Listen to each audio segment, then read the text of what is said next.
Good afternoon. This is Tamara. Thank you for joining us today for our webinar. What are the keys to cultural relevance in a social emotional learning curriculum? I'm glad you're here. I think we're waiting for a few folks to join us, so I'll give one more minute before we get started. And I'm looking forward to your questions and answers. Oh, here we are. Thank you, folks, for joining us today. Again, my name is Tamara with Love in a Big World. And let's go ahead and get started.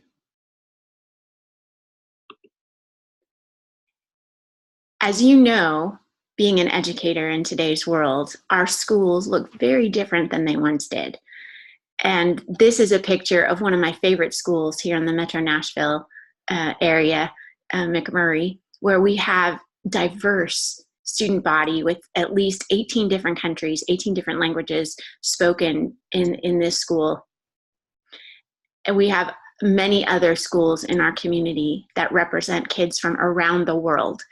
And this is why it's so important for us to make sure that we are socially and culturally relevant with our kids. So what does it mean to be culturally relevant? Well, according to Gloria Ladson-Billings in her book, The Dream Keepers, and if you don't have this book, I really highly suggest that you get a copy. She talks about the importance of culturally relevant pedagogy to empower students intellectually, socially, emotionally, and politically by using cultural reference to impart knowledge, skills, and attitudes. In summary, we need to meet kids where they are. We also need to ensure high expectations for their academic success, embracing cultural competence, and promoting critical consciousness. And this comes from Culturally Relevant Education, a Guide for Educators by the Research Alliance for New York City Schools. So again, we want to have high standards and expectations while at the same time embracing cultural competence and promoting critical thinking.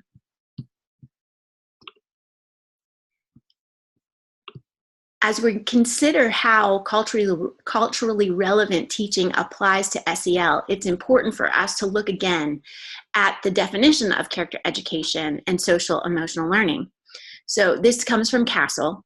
SEL is the process of acquiring and applying the knowledge, attitudes, and skills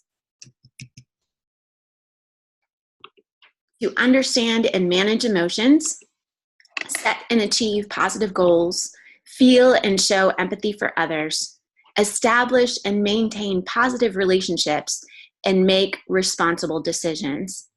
In summary, social and emotional learning helps us identify what is going on in our heads and in our hearts so we can use our hands to help build up and not tear down.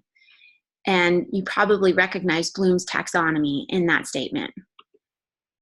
So here is a look at the Castle wheel. Let me go back.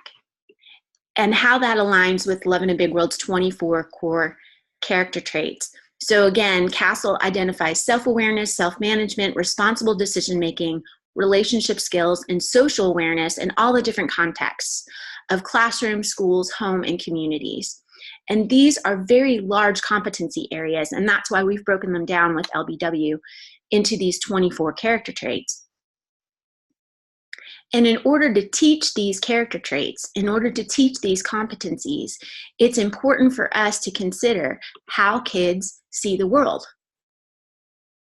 So we're going to try something new today. If you would chime in and let me know either through chat or your Q&A, how do your students see the world? And most often when I ask this question, there are some particular answers that I hear. So I want to see if you'll come up with those same things today.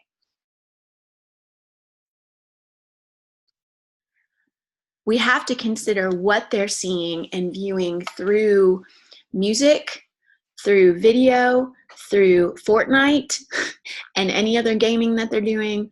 Fortnite is the big one right now. What are the other voices that they're hearing that shape the way that they see their world, and that also inform the way that they view our classrooms?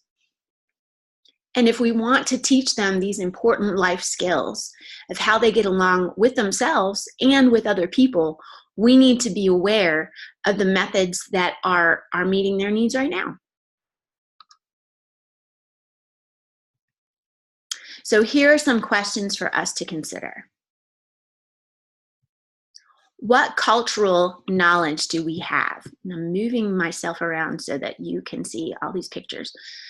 What cultural knowledge do we have? As I mentioned, Nashville is a city of diverse population. And as I've lived here 25 years now, and our population just continues to expand. We continue to have a large population of Kurdish refugees, as well as Somali refugees. So we have people coming from all over the world to be here in Nashville, Tennessee. Plus we have folks that live in rural communities, not very far away from the city, as well as a strong urban population. Metro Nashville is actually one of the larger urban school districts in the country.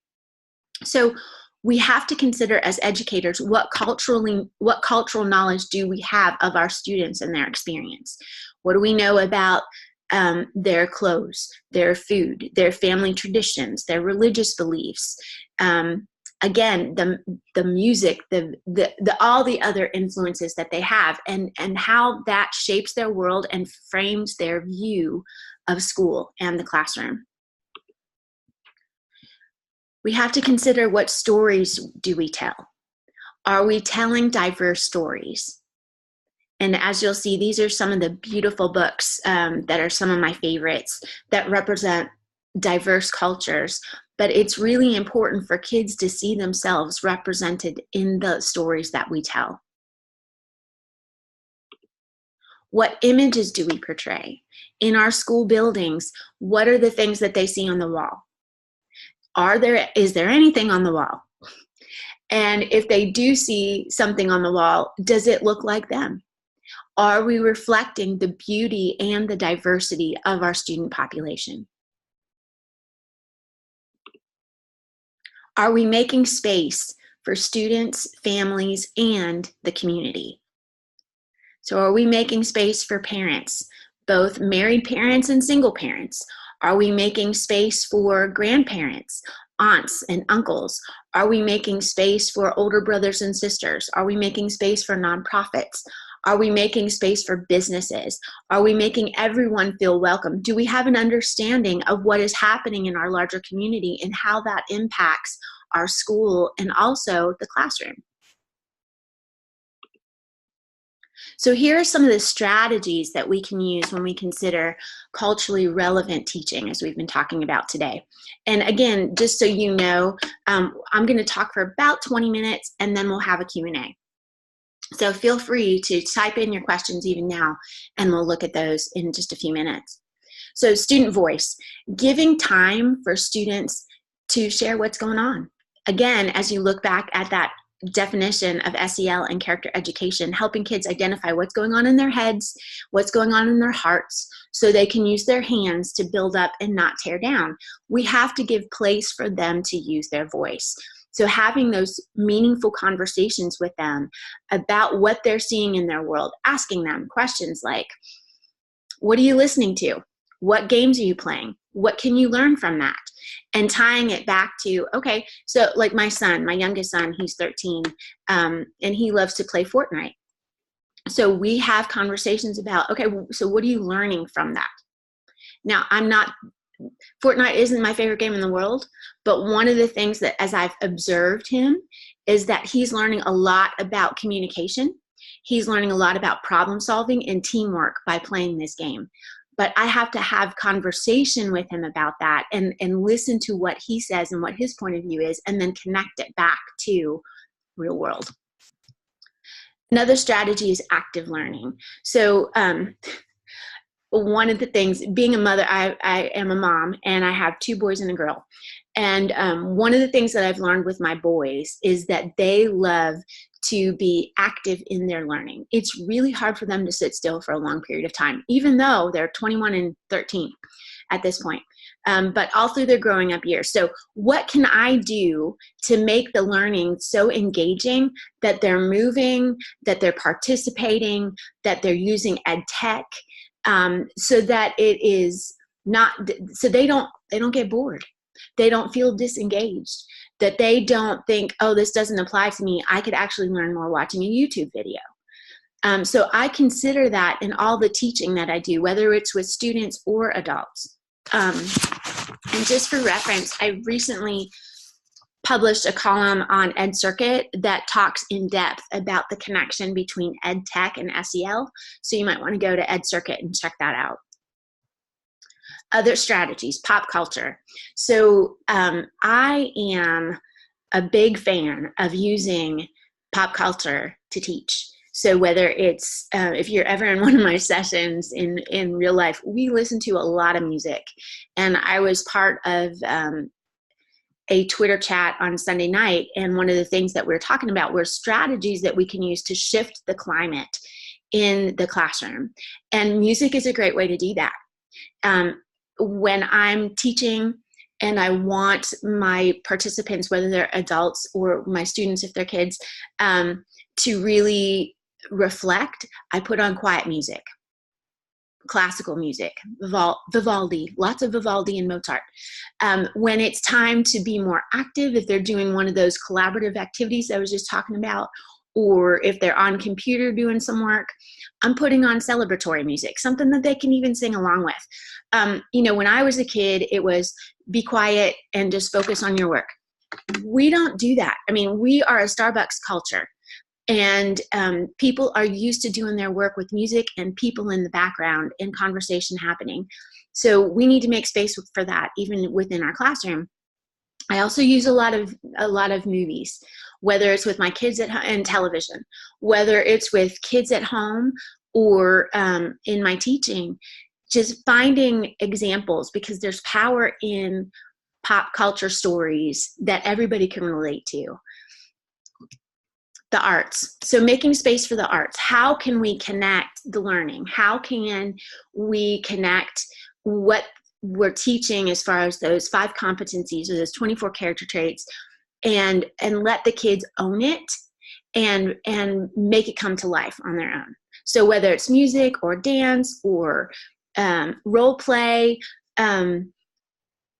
graphic art, like letting them really live it and making it come alive for them. And then also following up with the conversation. So there's 2 parts to this. One is that just by the act of doing the work together, that work, it's kind of like how I feel about play too.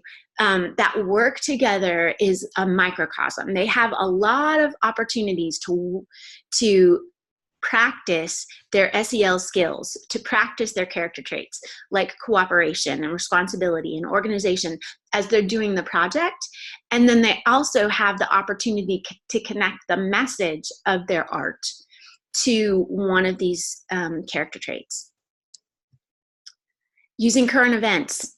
There's a lot happening in our world, as you know, and having the conversations with our students, staying away from political bias, but having the conversation about what is happening, so that as we go back to what Gladson Billings was talking about, we're empowering them to see and not to see through, and not just take what is happening at face value, but to ask critical questions. What does this mean for me? What does this mean for me as a Caucasian student? What does this mean for me as an African-American student? What does this mean for our diverse community? What does this mean for me as a Latino student? So looking at the things that are happening in our world and asking the critical questions and helping kids realize that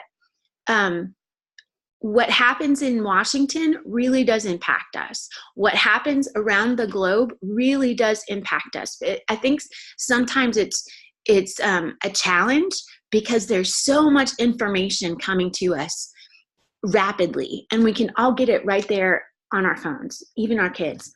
But taking the time to, again, have the meaningful conversation about how these events apply, and then using the lens of SEL and character education to ask some critical questions and say, when this happened, was this person being honest? Honesty is speaking and acting truthfully. Or when this happened, was this person being respectful? Was this person valuing themselves and others? When this you see what I mean? So it's all about making connections. There's so much of SEL and character education that we do implicitly in education. What I am strong about is making the explicit connections so that real learning can take place and that it can move from and transfer from one context to the other. So it's not just, oh, I can recite back to you this character pledge, or I can tell you what the word courage means. But no, it's taking it and being able to apply it to real life, which is a perfect segue into our next strategy, talking about life application. So looking again at what's happening in the students' real world, what's happening in their home, in their community, what's happening in the neighborhood, what's happening in the city, and saying, okay, so if you don't like it, you have an opportunity to make a change. What choices are you going to make? Choice is the opportunity and power to make decisions. I love that scene from Dangerous Minds where it's an old movie, really old movie, but Michelle Pfeiffer just says to her students, there are no victims in this classroom. You have a choice. You could have gotten on that bus and come to this classroom or not, but the choice was yours. And so again, framing things for our kids and saying, look, you have a choice. Yes, life is tough. It's not fair, but you have a choice about what you do and say. I want to empower you, like Gladson Billings was talking about earlier. I want to empower you to be the best you that you can be. So it's all about keeping it real. And as this image says, keeping it real is a full-time job. Again, one of the things I talk about a lot is connecting with the heart. What we want to do is make heart connections with our students. And often when I'm talking with folks about this, I see a light bulb go on because they're like, oh, I'm allowed to do that? Yes, you are, because that's what is important. When our students know that we care, then we can teach them anything.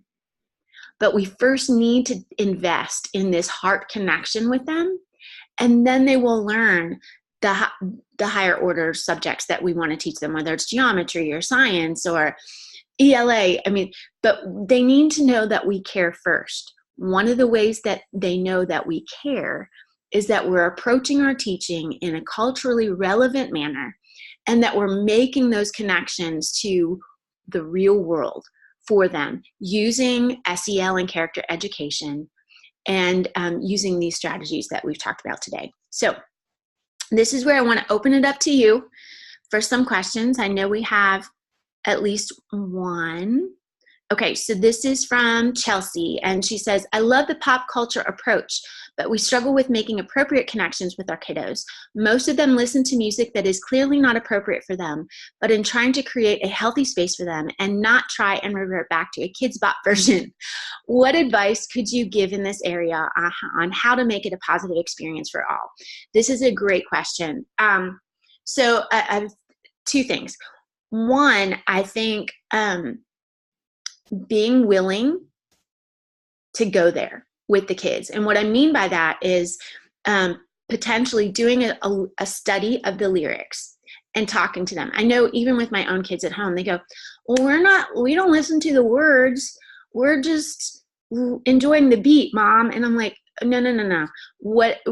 Whether you say that or not, those words are impacting you. They're impacting the way you think and the way you feel. So let's really break this down. And this is part of what I was talking about with helping kids put on a lens, like breaking down the media for them so that they can see what's the message behind it. So that would be one strategy that I would encourage is doing a study of the lyrics. And if there's some explicit lyrics, then perhaps it's just a verse or a chorus, and looking at that and saying, is this really the kind of thing that you believe in? Or looking at it in comparison to the character traits and the competencies that we've been talking about today, and saying, does this align with what we know is true of building people and making us the best we can be? And having the conversation about that. Another would be, actually, I have two more. I know I said two in the first place, but really there's three. So another would be curating your own playlist that you know that is a go-to. So whether it's old school, I mean, this is one of the things I love about the variety of media that we have available to us today.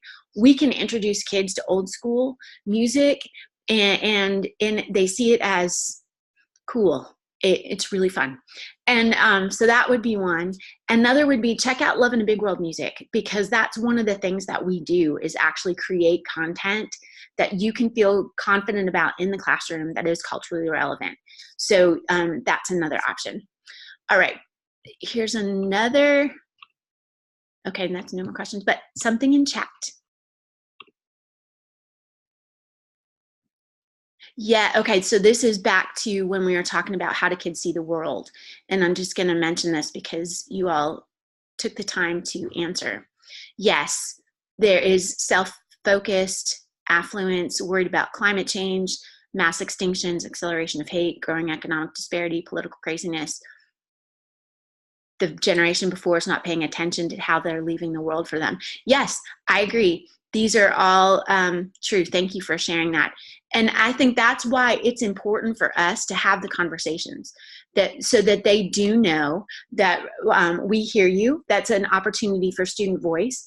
We hear you, and we, as the generation that goes before you, we care. And we're going to do whatever it takes on our end to make a difference for you.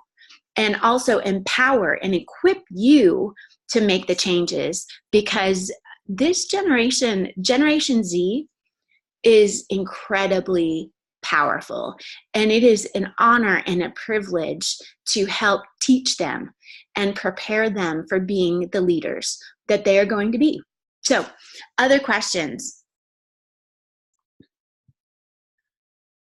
I'm really thankful that you're here. You see me struggling with pulling down the right thing. Okay. All right, so just to recap, and if there's any questions, I always like to wait a few minutes in case questions come up.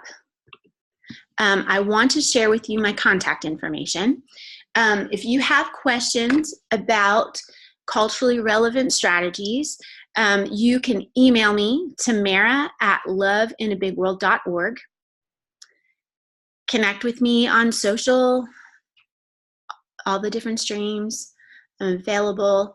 I want to make sure that, yeah, we have about 6 more minutes left. So if there's any other questions, I'm just going to go back and review. So again, you can reach me at tamara@loveinabigworld.org.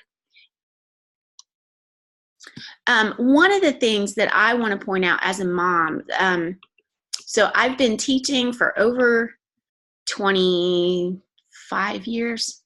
I'm also a mom of 3 adopted kids, biracial kids. So we have lots of conversations about cultural relevance. We also, in our conversations, we talk a lot about code switching. And so I think that's another opportunity for us as educators in the classroom to let our kids know that